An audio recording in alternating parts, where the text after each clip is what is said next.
learnt from website research? So what I've learned from website research, that it's very important to synergize between your website and your actual album.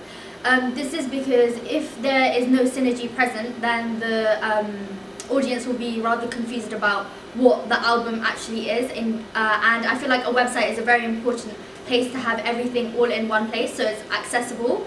A website should also include social media links, a menu, as well as their previous albums and the album that they may have now as an artist.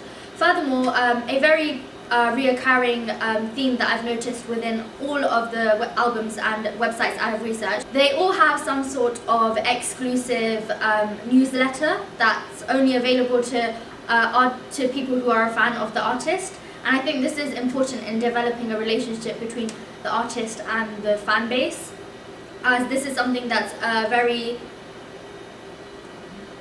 this is something which is very important when you're considering their social media followers and usage and the things they post, as well as how they are perceived by the audience.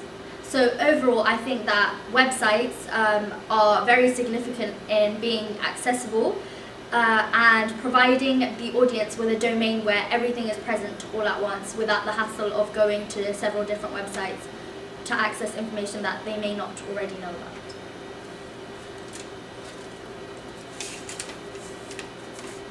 What have you learned from Digipack research?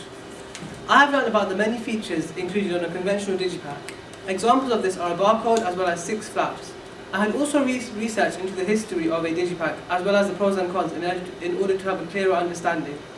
Analysing Digipacks allowed me to understand how I would develop my own Digipack through the use of colours and semiotics. And along with this, I learned that they were important in the promotion of an artist. It also gave credit to ensure that recognition had been given. Overall, research gave me a better idea of what a Digipack is and how important it can be when it comes to the branding and synergy of our artists. What have you learned from album/poster research? So I gathered research for one of the Ancillary products, which was an album and poster. During this, I've learned what to expect from the poster and information you need to incorporate to ensure it looks appealing and grabs audience attention. I analysed the functions and purpose of poster, and the main purpose is to allow the artist to express his personality to the audience, promote his social media to allow his fans to interact with them, and to keep them updated with the latest news. I analysed a few posters from our genre, which is EDM, and this allowed me to see the common conventions in the poster. There's only one image of the artist, and he's the centre of attention and looks directly towards the camera. This is to allow him to give a direct message to the audience. I've also learned to need to keep very minimum information on the poster to ensure it's professional and well laid out, and therefore the artist has to give a direct message to the audience.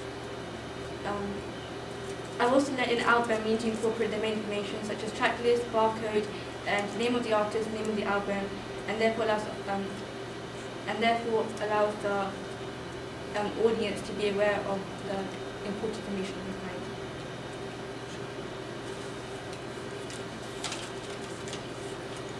What have you learnt from the branding and synergy research?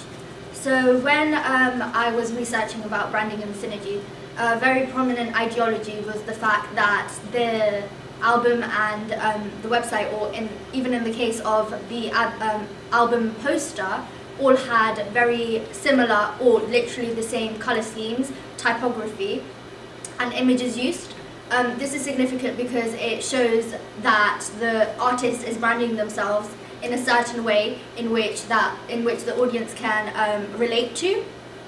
And another advantage about branding and synergy is that it really brings together an artist and the way that they would like to, come across. And this has been shown through many artists, and I'll place them here so you guys can have a look through about what they will look like.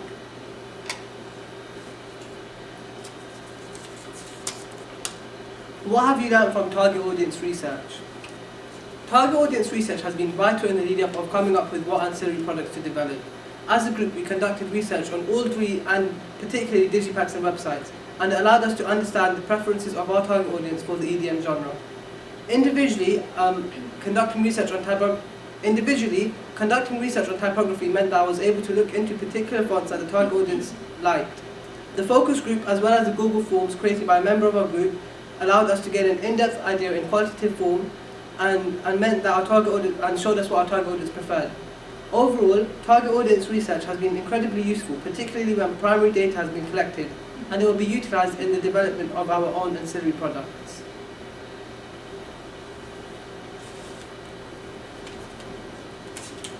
What have you learnt from typography? So during the course of ancillary research, I analysed the typography for 3 main ancillary products, which was a website, digipack and poster. Typography is very important as it grabs audience's attention and appeals to them. The type of colour, image, font, size attracts the audience. It also allows artists to express his personality through typography. I analysed the common conventions of typography of EDM. Black, white and red was widely used as it connotes fun, exciting and freedom. The artist's name is also written in bold capital letters to ensure it stands out from the rest and differentiates from other ancillary products. Thank you.